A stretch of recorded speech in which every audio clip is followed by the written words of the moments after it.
Hello, and welcome to video 27b, the second part of this sub-series on two Jesuit hammers, Hitler and the Jesuit Vatican shadow empire that brought him to power. There is so much misinformation about Hitler today, and this has been done deliberately by the Jesuits to cover their tracks. Just as they have created confusion by publishing hundreds of corrupt Bible versions, so they have published many fictions about Hitler. Do not be deceived by this massive campaign of misinfo and disinfo by Masonic authors, because the purpose is to muddy the waters. Muddy the waters so that people mill around without being able to get a grasp on who's behind all this and why it happened, and to get the truth on the matter. Like Napoleon, Hitler was raised Roman Catholic by Roman Catholic parents and remained a servant of the Roman religion. The myths about him being half Jewish and self-loathing are just nonsense. A Jesuit attempt to create confusion over his origins. This can be confirmed with a basic fact check. He was born to Alois Hitler and his third wife, Clara Pozzo, in April 1889 in Braunau am Inn, Austria. Irregardless of what has been written about Hitler, and the stories are numerous, he remained a Roman Catholic all his life. And there is a textual and pictorial record to prove it. Eagleman writes, and I quote, "In 1941, Hitler told General Gerhard Engel, 'I am now as before, a Catholic, and will always remain so,' unquote." That's the words of Hitler. Hitler never left the church. He was baptized a Roman Catholic as an infant and was a communicant and altar boy in his youth. So the chances of him not being Catholic are almost zero. And this information was taken from Hitler Was a Good Catholic by Eagleman. There isn't a lot of textual information to prove conclusively that he was a Freemason or sympathetic to their cause, as most of the Masonic lodges in Germany were eventually closed down by Hitler's administration, except for one favored chapter, thus creating the illusion, or the public illusion, that the Nazis were anti-Masonic. This couldn't be further from the truth. However, the truth is in the photos where we see Hitler flashing Masonic signs, indicating he was indeed a Masonic adept. Make no mistake about it. Hitler was a Mason, he was an occultist, and he was Roman Catholic. And they all seem to fit together very nicely. Remember, Freemasonry and all secret societies had come under total Jesuit control by 1814, long before Hitler was around. So, to say that these are not connected, these things are not connected, is ridiculous. History records otherwise. Hitler was an occultist as well as Roman Catholic, demonstrating that both dovetail together. They dovetail together. Contrary to all the false claims of the Roman Catholic Church that Freemasonry is the enemy of the Church. It's nonsense. Total nonsense. Freemasonry in its early form, as the mystery school's Luciferian religion, was there right from the beginning, way back in the 2nd century AD. And the mystery school religion came all the way down from Babylon through Pythagoras, a high-ranking sorcerer who had a school and taught his students all these Luciferian secrets. And that came down through Rome and then up through the Roman Catholic Church as the Imperial Roman Emperor disintegrated. And we have Caesarian Rome morphing over time into Papal Rome, which is what we have today. And so these Luciferian secrets, which is now Freemasonry, have been there all along in the Roman Catholic Church. Hitler's mentor, Dietrich Eckart, was a member of the Thule Society. They met when Hitler joined the DAP, or German Workers' Party, and later became the NSDAP, or Nazi Party. In Munich, sometime in 1919, when Hitler was an undercover agent and still in the army. Hitler, despite all his rhetoric, was a Luciferian. Both Roman Catholicism and Thule are occult, satanic, serving Satan, all the while proclaiming God and Christianity. Remember, Catholicism is not Christian in any way. It is anti-biblical in all its teachings and practices.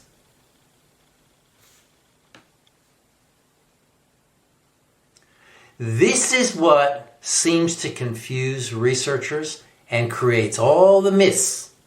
However, I believe most authors are complicit in hiding the Jesuits and Freemasonry in their historical revisionist fictions. To put the Jesuits at the foundation of all these world events, the book would never get published. Never.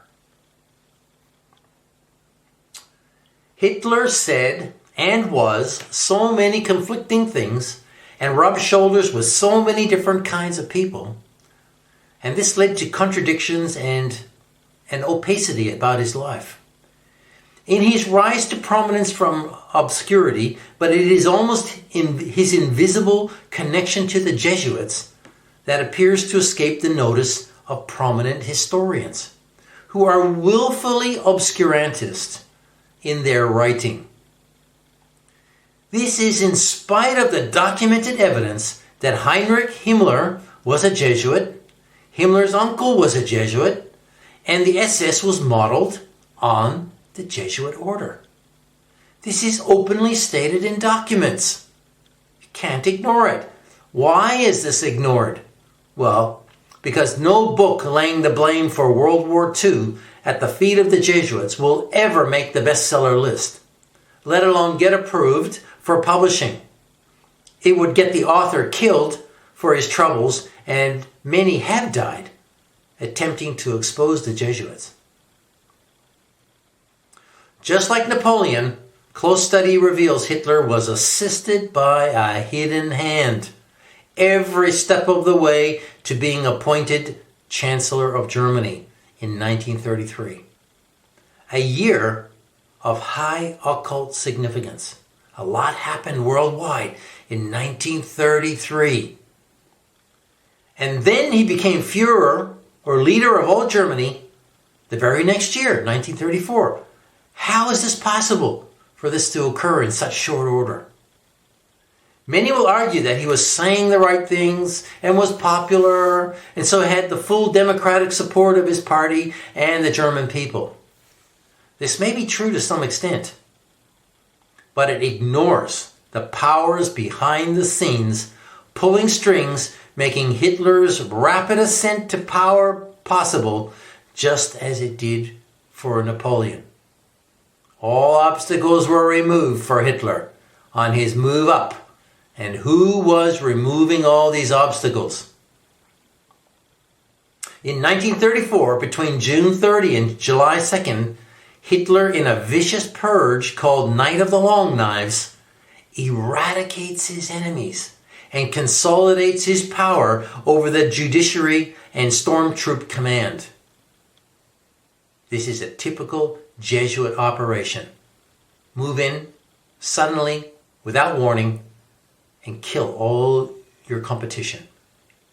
Anybody who might pose a threat to the path to power. And this is what Hitler did.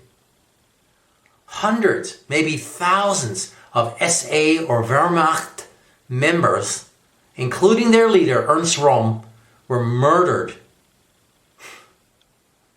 cold-bloodedly, sending fear into the hearts of all. Many historians gloss over the fact that Germany was a police state and that by this time Germans were living in fear of night visits by the Gestapo, the secret police, formed in 1933 by Hermann Göring. Censorship was strict, and Roman Catholic Minister of Propaganda Joseph Goebbels had instituted a formidable propaganda campaign through all state-controlled media that had effectively brainwashed the public to the reality of what Hitler's Nazi regime was actually doing. So, if you want to think that Hitler was the good guy and that all the people loved him and that everything was hunky-dory in Nazi Germany, you're wrong. Absolutely wrong. German life under Hitler after 1933 was Orwellian, with the state apparatus monitoring the people and any hint of dissent quickly extinguished. People ratted on neighbors or falsely accused those they disliked for state reward, and everyone was under suspicion. Many people disappeared in the night, and you don't hear about this very much. People just disappeared because their neighbors took a dislike to them or wanted their apartment or wanted their property. Diabolical. Many Germans who lived through it all will readily tell of the terrible fear they constantly lived in under Hitler's wicked regime. Hitler and Cardinal Pacelli, the Vatican connection. Let's get something straight right here. What is told in any official narrative is always a lie. This whole world operates on lies. This is how the deception is maintained by the Jesuits of Rome. They have written history, and that history is a total fabrication containing small fragments of truth. The pictures of this period, however, do not lie. Hitler was boosted into power by the Jesuit hidden hand, and Cardinal Eugenio Pacelli was the facilitator under instructions of undoubtedly the most wicked Jesuit superior general who ever drew breath, Vladimir Ledachowski. These two men orchestrated every aspect of Hitler's regime prior to and during World War II. There's always two sides to a story, and sometimes three. If you are unfamiliar with the Jesuits and their satanic mind, then please read their bloody fourth oath, and you'll understand what their evil goal is and the means they will resort to in order to obtain it. The central Jesuit maxim is, the end justifies the means, which pretty well sums up what these evil characters are capable of.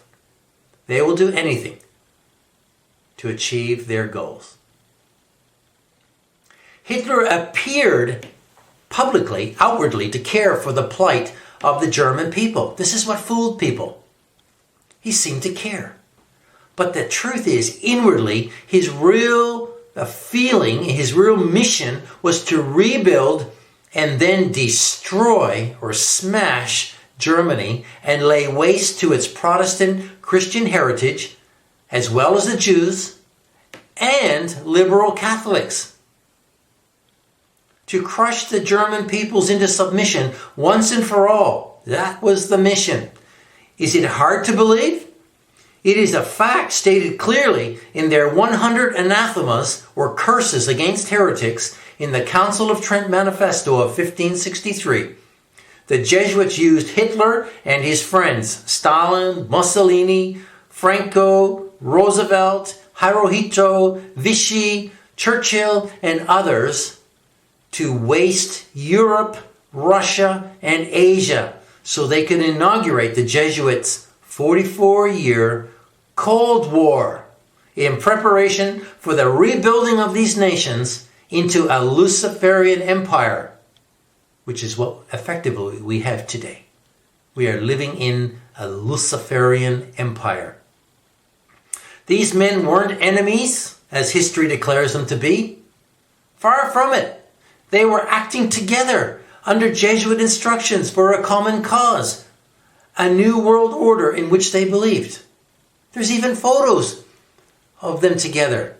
Not Hitler, but there's photos of Stalin, Churchill, Roosevelt sitting together.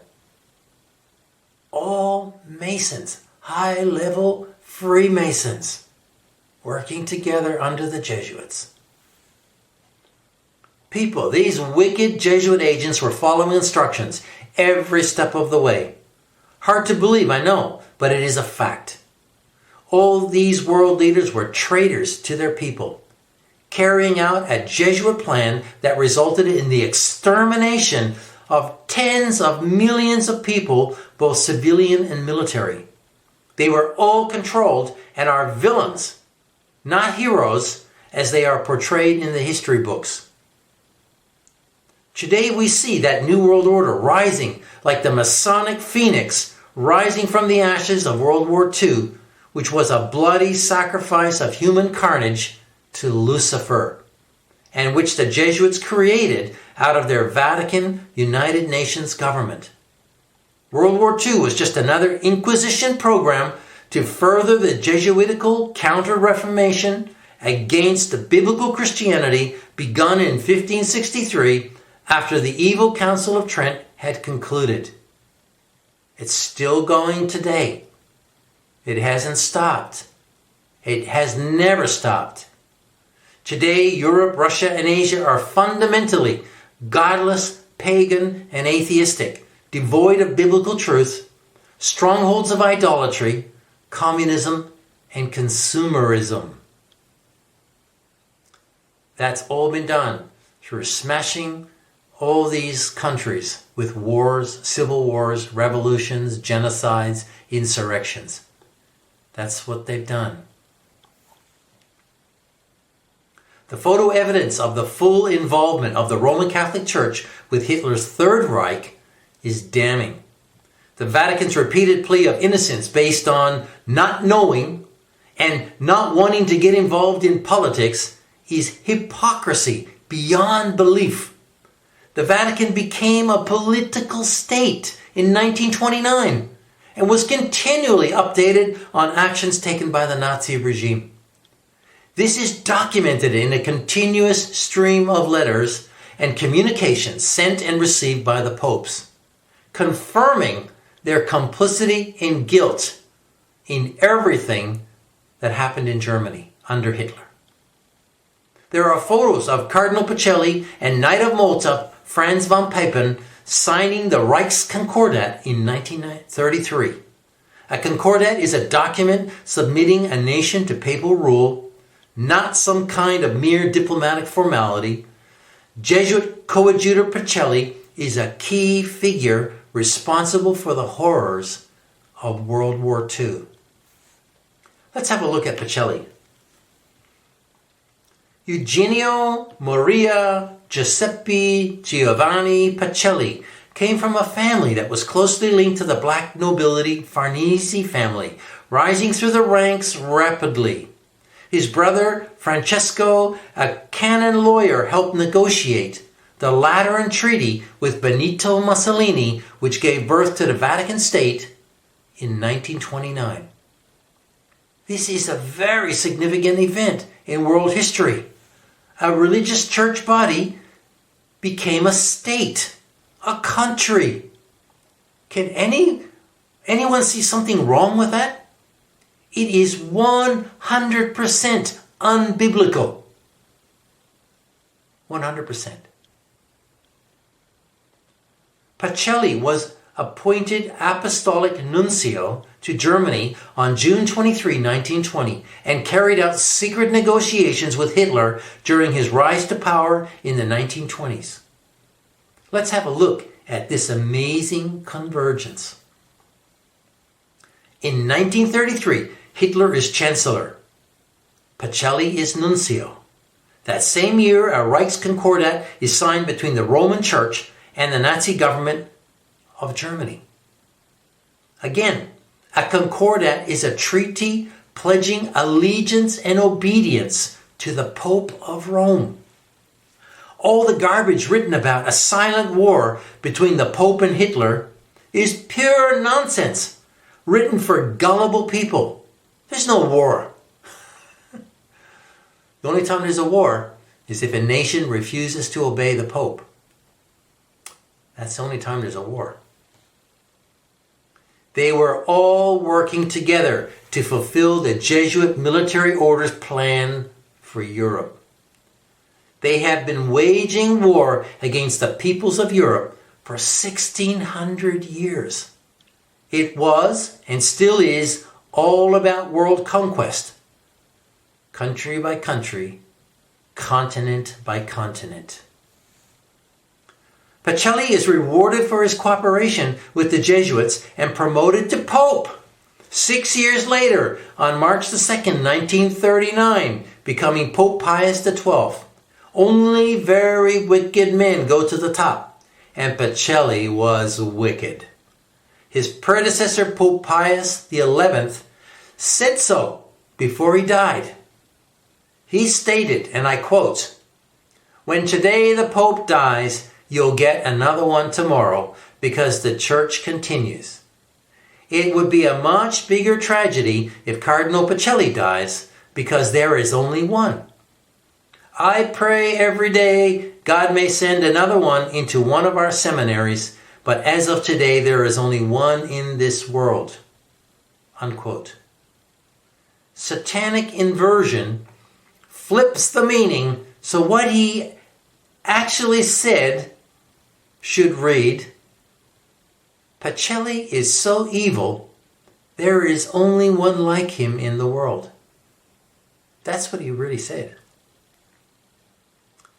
Hitler is also rewarded with the top position as Führer of Germany the next year as part of the deal, and the stage is set for the commencement of the Jesuit Vatican World War II Inquisition against all of Europe and humanity. Note that all world leaders are selected, not elected democratically. No.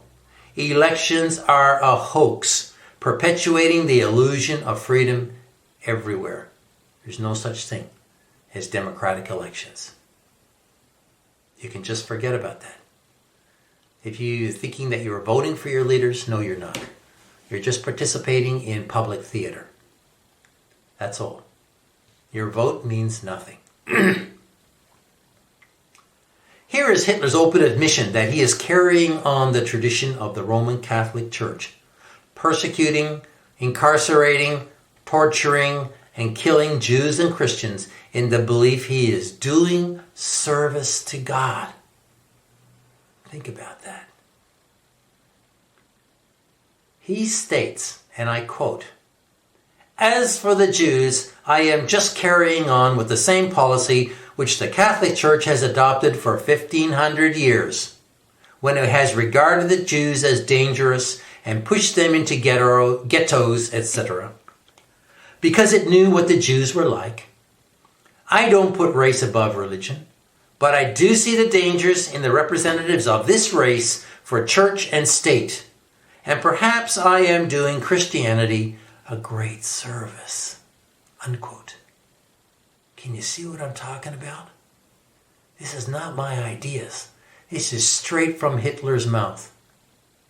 And again, Hitler states, quote, "I learned much from the order of the Jesuits." There's your link. Until now, there has never been anything more grandiose on the earth than the hierarchical organization of the Catholic Church. I transferred much of this organization into my party. Unquote. That's it right there, people. Hitler was 100% a puppet of the Jesuits and the Roman Catholic Church. And whatever he did was done by the Roman Catholic Church. Franz von Papen, Hitler's chancellor, made similar statements confirming that this was the accepted program of Hitler's government. It's confirmation. He stated, the Third Reich, quote, the Third Reich is the first power that not only recognizes but puts into practice the high principles of the papacy, unquote. So there you have it. Hitler and his chancellor both saying, we're working for the Pope, and whatever we do, whatever we've done, has been done for the Pope, for the Jesuits. This was prophesied by Jesus Christ 2,000 years ago. He said, Jesus said in John chapter 16 and verse 2, they will put you out of the synagogues, talking about his followers, his believers. In fact, a time is coming when anyone who kills you will think he is offering a service to God. That's exactly what Hitler said. Perhaps what did he say? Perhaps I am doing Christianity a great service. Diabolical. Okay, Hitler's modus operandi. Like Napoleon, Hitler would go on to make strange decisions at crucial moments during the war, resulting in plots by patriotic generals to assassinate him. Many historians state that Hitler should have won the war. Should have. These bad decisions at critical moments would result in enormous losses of life and in the end the destruction of Germany and Protestant Christianity. But I'm positing that was the Jesuits' intention from the beginning. Hitler was raised to be an obedient hammer of vengeance for the Jesuits. That was his purpose. He was following orders to smash and rearrange Europe exactly as Napoleon did. Oh yeah. It appears all went well between 1933 and 1942 until slowly but surely the wheels started to fall off the war effort after his flawed decisions in the Ukraine offensive.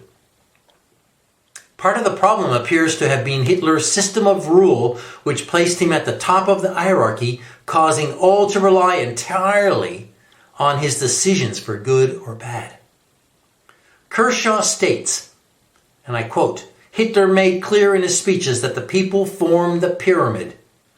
At its apex was the genius, the great man himself. The leader was the central point or preserver of the idea. This demanded, Hitler repeatedly underlined, blind obedience and loyalty from the followers.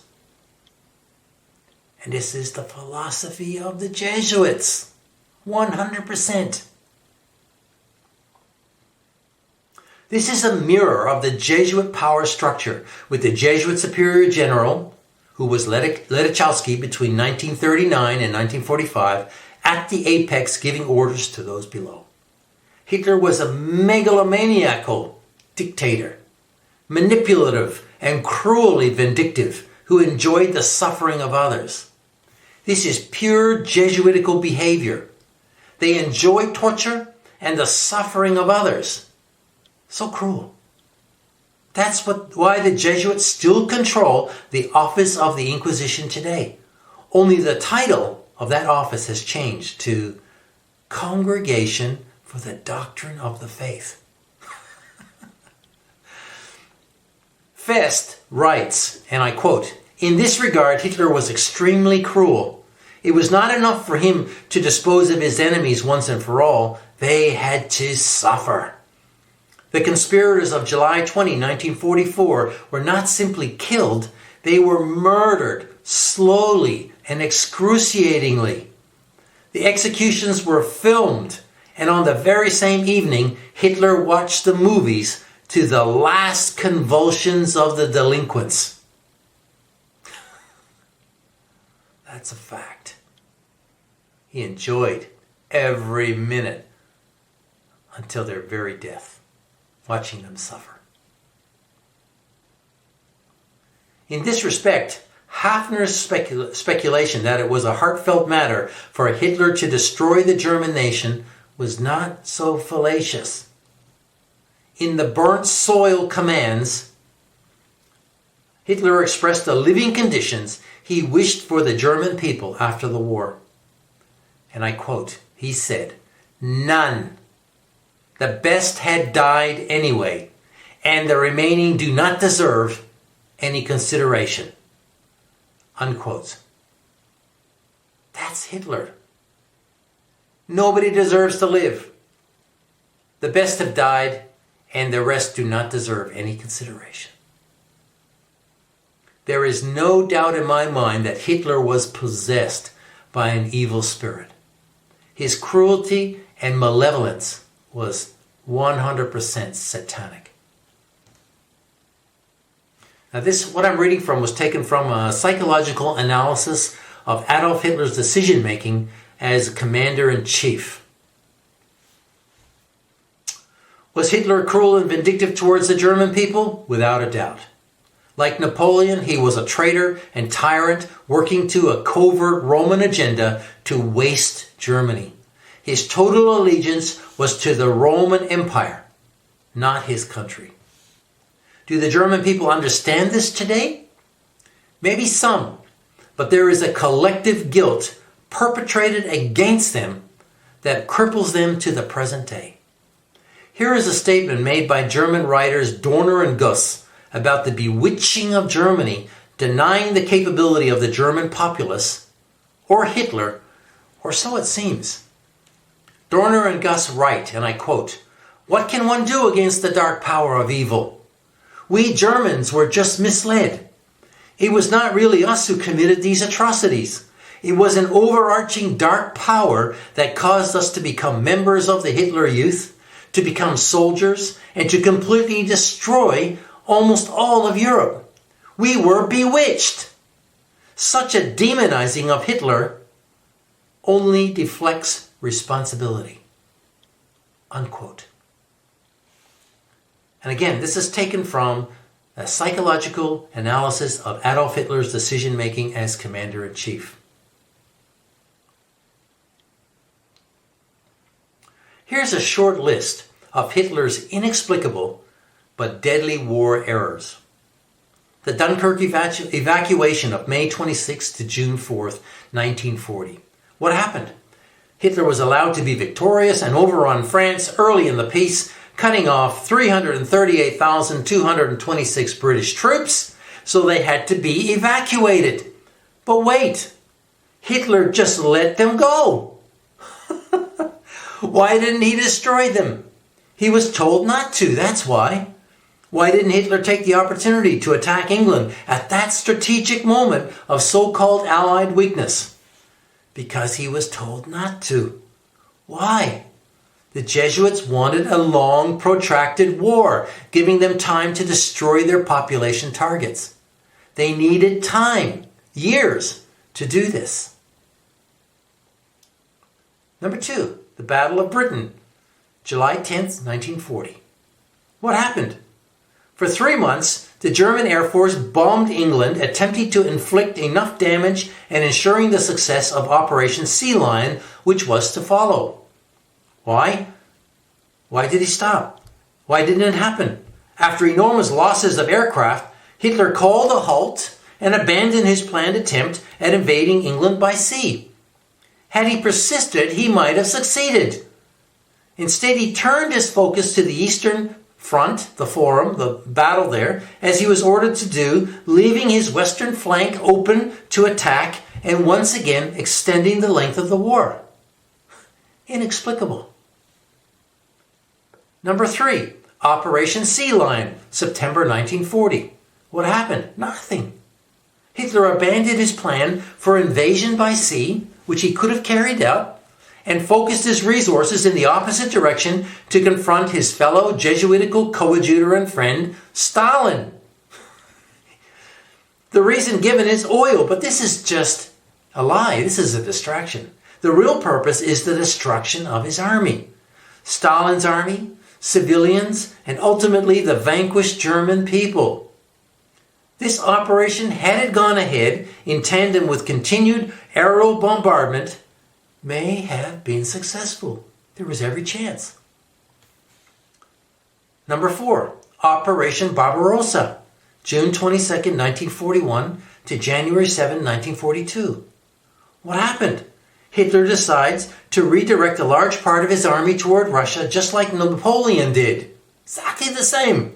Even better, he delays, just as Napoleon did, at a critical juncture, diminishing his chances of success because of the oncoming Russian winter. Isn't that amazing? He's copying Napoleon's error. Why? Is he an idiot? No. He's simply following orders to slowly destroy his army, in the same manner Napoleon did. Many of these soldiers were Protestant Lutherans. Remember, the Jesuits are a military order. And they're destroying the German military. It is estimated more than 3 million German personnel were involved in this fatal theater on the Eastern Front. Stalin, another Jesuit-trained stooge, got the chance under orders to waste his army to the tune of millions dead and an estimated 5 million Russian men taken as POWs, prisoners of war, by the Germans, of which 3.5 million perished. Fatalities for the German army numbered 830,000 men. Millions of civilians also perished in the conflict from starvation, rape, brutality, crossfire. Some estimate upward of 14 million victims. Think about that. What an incredible loss of life. The result? An ongoing war of attrition, backwards and forwards, resulting in the deaths of millions more, ending finally in January 1945 with the capitulation of the German forces. For what? A protracted war designed to waste populations, many people of which were of Protestant, Orthodox, Jewish, and Catholic persuasion. Slaughtered by the millions. Note, it must be remembered here that the German, Italian, and Russian war machines were constructed and financed by the Jesuit-controlled Masonic Wall Street bankers in New York, like the Schiffs, Warburgs, Morgans, and Bushes. They financed, all financed from New York. This is a documented fact. Both sides, Allies and Axis, are being financed and controlled by the same hidden hand.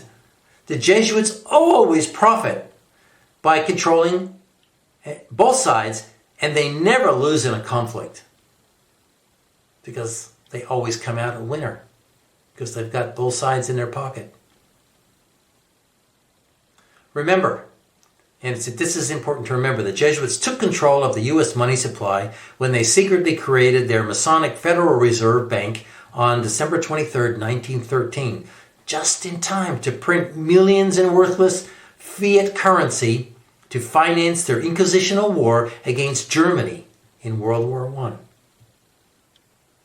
And I urge you to read The Monster from Jekyll Island by historian G. Edward Griffin, written in 1994, for all the facts about the secret founding of the Federal Reserve. Adolf Hitler and his top men, including Heinrich Himmler, Joseph Goebbels, William Frick, and others, were Roman Catholic. Himmler was a Jesuit and modeled the SS on the Jesuit order. Hitler himself stated, and I quote, "I can see Himmler as our Ignatius of Loyola," unquote. That implicates the Nazis with the Jesuits in one statement again. Under Hitler's Social Democrat government, Germany essentially became a Catholic vassal state and sword of Rome, even though only 40% of the population was Catholic. 40%. The facts literally scream Hitler's ties to Rome and his unswerving allegiance to the Pope. Hitler carried out the protocols of the Jesuit order in everything he did. He openly declared his awe and admiration for the Jesuits and the Roman Catholic Church, just as Napoleon did. Hitler and his Catholic cronies became a hammer of vengeance for the Luciferian Jesuits to crush the German Protestant peoples once and for all, so they could rebuild Germany as a 20th century economic miracle and make it the cornerstone of their coming Luciferian European Union, which they have now accomplished. Martin Bormann, Hitler's second in charge, would be tasked by the Jesuits with secreting the Nazi riches out of Germany into Swiss banks. The New York Times in 1973 quotes Manning, and I quote, "In Berlin, Hitler had advised Bormann to bury everything. You will need it to return to power." Unquote. Stories were circulated about both Hitler and Bormann's suicide in Berlin as the Russians approached. Yet no remains were identified as such, and many eyewitnesses attest to seeing both of them in South America years later. But that is another story. The truth is, the bodies of both men were never recovered. Miraculously, in a few decades, Germany rises from the rubble again like a phoenix, rapidly rebuilding to become a post-World War II economic powerhouse. How is that possible in such a short space of time? Nazi wealth. Only with assistance by the vast Jesuit wealth. It was all pre-planned. And you can read an account of this in the book written by Paul Manning called Martin Bormann and the Future of Germany. There is no doubt in my mind that Hitler, Bormann, and Himmler, and maybe many others, secretly made their exit from Europe via the Vatican rat lines in order to perpetuate Jesuit myths that persist today about their deaths. The Jesuits are masters of myth and magic, smoke and mirrors, and the creation of false or illusory realities. Life truly is stranger than fiction.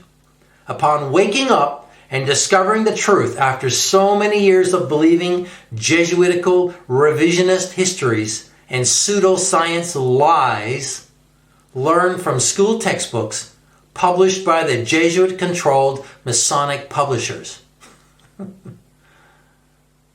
Unbelievable. This has been a trip for me. People, this has taken me 5, 6, maybe 7 years to figure this all out. According to many disparate sources, Hitler, Bormann, and Himmler lived out their days in South America.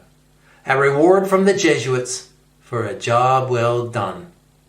The Jesuit-run OSS, now CIA, knew all about it and made no effort to arrest them. Why? Because it's controlled by the Jesuits.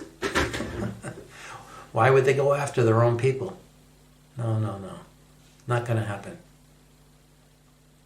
Neither did Simon Wiesenthal, who chose his targets selectively in order to keep public rage about the Auschwitz gassing and burning Holocaust fiction alive.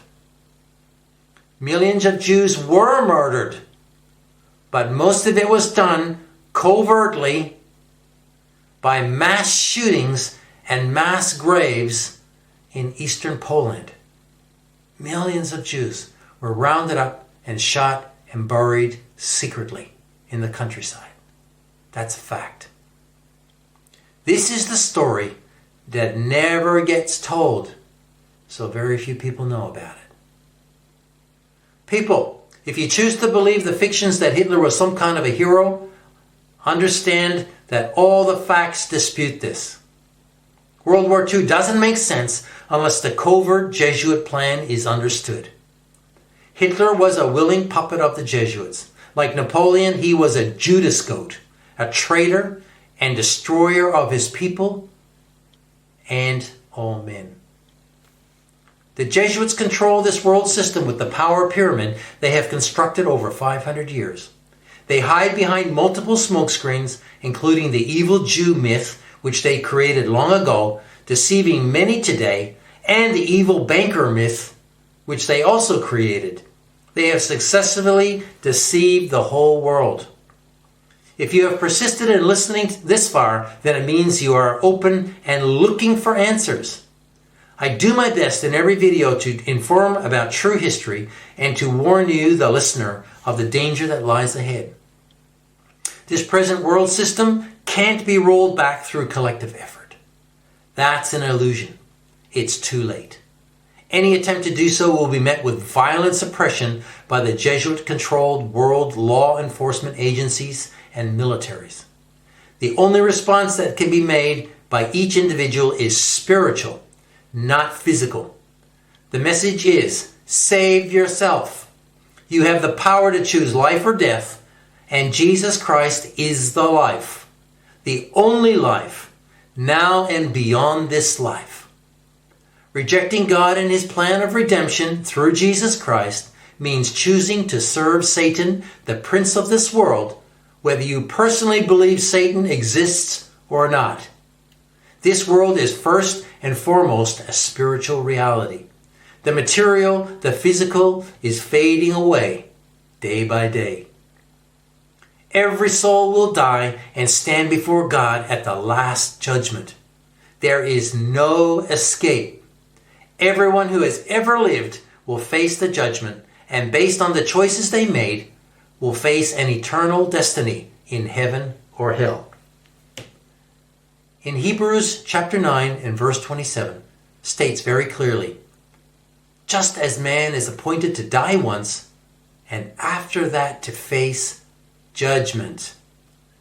Jesus Christ said in John chapter 14 and verse 6, I am the way, the truth, and the life. No man comes to the Father, God, except through me. People, there is no other way to be saved from sin and death. God loves you, and His free offer of mercy and forgiveness is being extended now. But time is running out on human history. This age is almost finished. Darkness is falling rapidly, and these are the last days of this evil age. The Luciferian Jesuit Roman Catholic Empire beast system is here now and is attempting to deceive all into embracing the one world religion and worship of Satan's God-man dictator, the Pope of Rome. This is the mark of the beast. All who take this mark and participate willingly in this world system will die eternally. There are no second chances. Please consider carefully. Thank you for listening, and may God bless you in your search for the truth. Please share this video with others so that they too may be warned about the evil that is coming. I hope to see you in the next video.